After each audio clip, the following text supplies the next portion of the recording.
স্বপ্নের চেয়ে বড় কিছু, দেশের দুটি বড় প্রোডাকশন হাউস এবং সাথে মুম্বাই। ধন্যবাদ দরদ মুক্তির আগেই আমার উপর আস্থা রাখার জন্য। এটি আমার কথা নয়, এটি অনন্য মামুন লিখেছেন তার ফেসবুক পেজে এবং সাথে একটি টিজ না হলে টিজার, রায়হান রাফির তুফানের মতো একটি টিজ দিতে চেষ্টা করেছেন অনন্য মামুন। সেটি নিয়েই আজকের আলোচনা।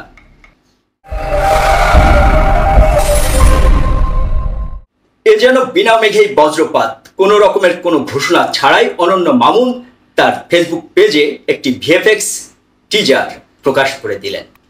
সেখানে আমরা দেখতে পেলাম প্রথমেই একটি বাঘ এসে দাঁড়িয়ে পড়লো আর তার সঙ্গে একটি ক্যারেক্টার তাকে প্রতিরোধ করার চেষ্টা করছে। বাঘ বুঝতেই পারছেন, তারপরেই দেখা গেল ঘোড়ায় টকবক টকবক করে আরেকটি ক্যারেক্টার ছুটে আসছে। তারপরেই আরেকটি ক্যারেক্টার একটি হুডি তুলে সামনে অনেক অস্ত্র দাঁড়িয়ে আছে। তারপরেই সেখানে সেই অস্ত্র থেকে একটি ফায়ার হয়ে গুলি, তারপর নাম উঠল সেই বাঘ মানে শের। কিন্তু সেই শেরকে সেটি কিন্তু অনন্য মামুন তার ফেসবুক পেজে প্রকাশ করলেন না। কে শের? যেহেতু মুম্বাই এবং বাংলাদেশের সবচেয়ে বড় দুটি প্রোডাকশন হাউস, বাংলাদেশ কিংবা কলকাতা সহ দুটি প্রোডাকশন হাউস, তারা যুক্ত হয়েছেন এই সিনেমায়। সেখানে এই শের চরিত্রে কে? শাকিব খান? না, শাকিব খানের ভক্তরা খুবই হতাশ হয়ে সেখানে কমেন্ট করছেন, এই হুডি পরা এই লোকটি, হুডি পরা নয়, যে লোকটি ঘোড়ায় চড়ে টকবক করে যাচ্ছেন তার চেহারার সঙ্গে আমাদের নায়ক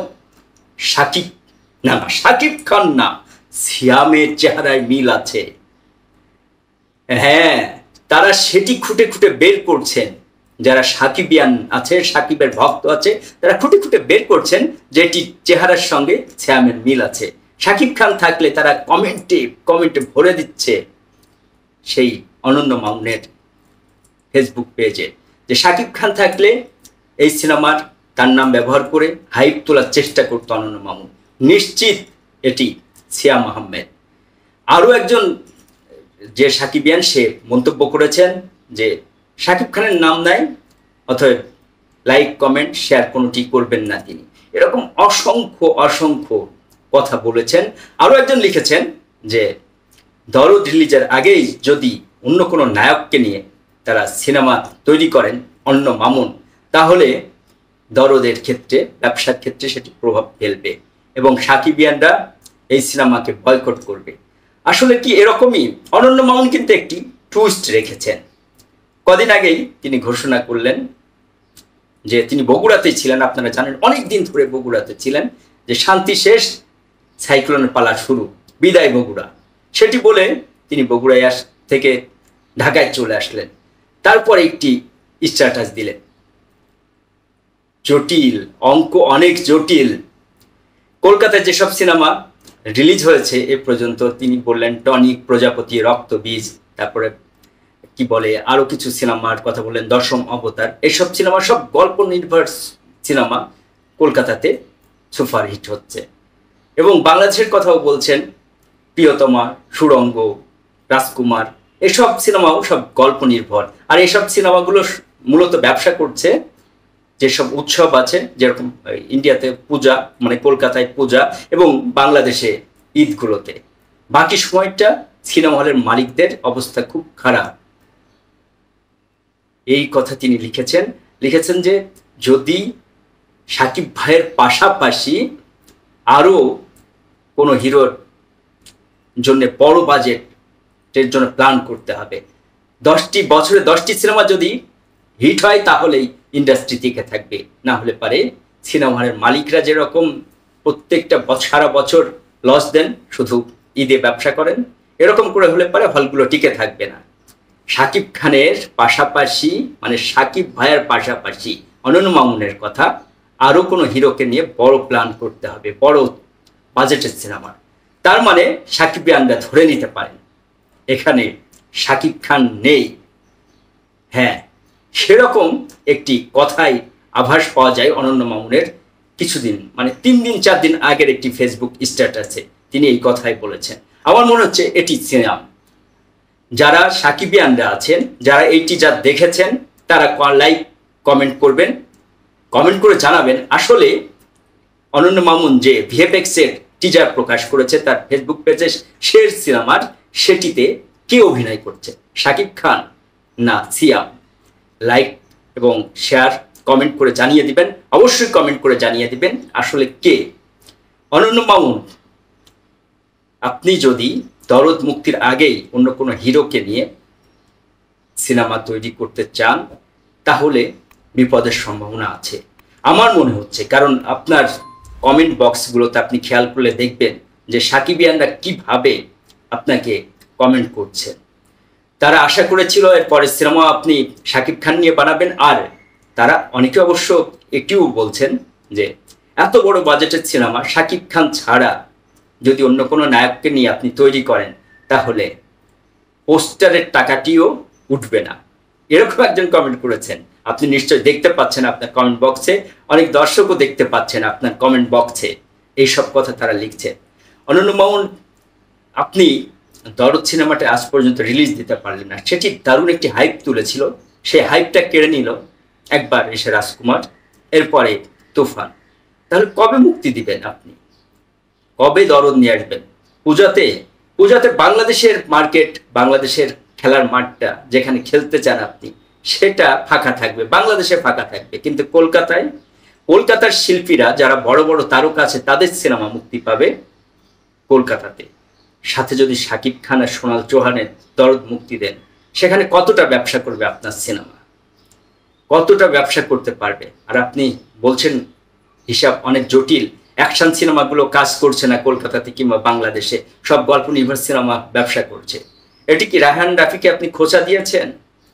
কিন্তু দেখেন, এই যেসব সিনেমাগুলোর কথা বললেন এই সিনেমা রিলিজের আগে পরে কোন অ্যাকশন সিনেমাটা কলকাতা এবং বাংলাদেশের পরিচালকরা বানিয়েছেন, যেটি সত্যিকার অর্থেই খুব দারুণ দুর্দান্ত অ্যাকশনের সিনেমা হয়েছে?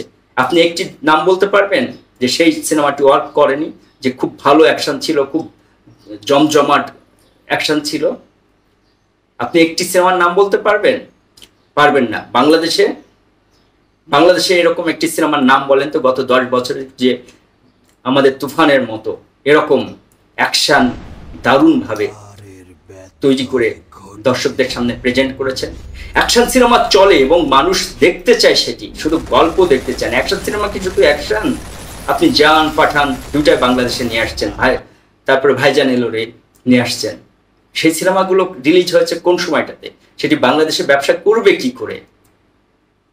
আপনি পাঠান নিয়ে আসলেন যখন অনেক সারা কপিগুলো এসে গেছে ইউটিউব চ্যানেলে। পাঠানের কপি আমরা নিয়মিত দেখতে পাচ্ছি ইউটিউব চ্যানেলগুলোতে, তার পাইরেসি কপি। তার অনেকদিন পর বাংলাদেশে রিলিজ করলেন, সেটি ওয়ার্ক করলো না। তো কি তাতে কি শাকিব খানের তুফান করবে না? তুফানের একটি টিজ দেখেই দেখেন কিভাবে দর্শক এখনো মাথার ভিতর ঢুকিয়ে দিয়েছে। রায়হান রাফি প্রত্যেকটা দর্শকের মাথার ভিতরে মগজে ঢুকিয়ে দিয়েছে।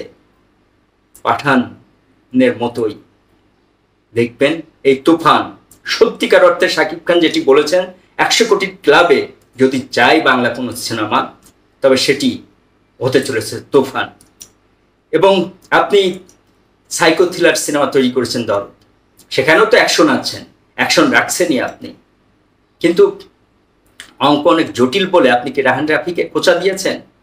এই খোঁচাখুচি আর কত চলবে বলেন তো অনন্য মামুন? আপনার মতো একজন মেধাবী মানুষ, আপনি খুবই একজন চালাক মানুষ, বুদ্ধিমান মানুষ। আপনি বগুড়ার ছোল পুঁটি মাছ ধরতে যে ধরে আনে বল, তার মানে বগুড়ার ছোলদেরকে খুব বুদ্ধিমান এবং চালাক ভাবা হয়। সেই মানুষ আপনি যদি তুফানের এই টিজটা নিজের পেজে আপনি শেয়ার করতেন, খুব ক্ষতি হতো। বরং একজন সহকর্মী আরেকজন সহকর্মীর প্রতি যে ভালোবাসা দেখাতেন, তাহলে বাংলা সিনেমার জন্যই উপকার হতো। আপনারাও সেই একই পথে হাঁটছেন আমাদের পুরানোদের মতো। কেন ভাই মামুন? আপনি একজন বুদ্ধিমান মানুষ, তা না হলে অশোক ধানুকার মতো একজন মানুষ আপনাকে এত ভালোবাসা দেয়, আপনি তাকে পাপা ডাকেন। তবে আপনার এই টিজ দেখে খারাপ লাগেনি, ভালো হয়েছে, ভালো একটি ভাগ ভিএফএক্স এর কাজ। অনেকে আবার লিখছেন এআই দিয়ে আপনি এটি তৈরি করেছেন, তারপরও একটি ভালো একটি কাজ এবং ভালো একটি আমার মনে হয় চেষ্টা। সবকিছু মিলে বাংলা সিনেমা, আপনি আছেন, রায়হান রাফি আছে, হিমেল আশরাফ আছে, আবার ভিকি জাহিদকে দেখলাম, সেও একটি সিনেমা তৈরি করবে আলফাই, এবং আমাদের কি বলে SVF এর। সবকিছু মিলে এসব পরিচালকদের দরকার, আপনাদের তরুণদের দরকার। কিন্তু এই খোঁচাখুচি মারামারি, এটা ওয়ার্ক করবে না, ওটা ওয়ার্ক করবে না, এটি না বলাই উচিত। আপনার যে টিজ আসছে সেটি সিয়াম হতে পারে, শাকিব খান হতে পারে, তবে শাকিব খান না হলে আপনার দরদের জন্য কিছুটা সমস্যা তৈরি হবে, সেটা নিজেও আপনি বুঝতে পারছেন। শাকিব খান যদি আপনার এই সিনেমায় না ধরে। ভালো থাকবেন। দেশ এবং প্রবাস থেকে যে সমস্ত দর্শক আজকের পর্বের সঙ্গে যুক্ত ছিলেন, সবাই সুস্বাস্থ্য কামনা করে আজকের মতো শেষ করছি। আল্লাহ হাফেজ।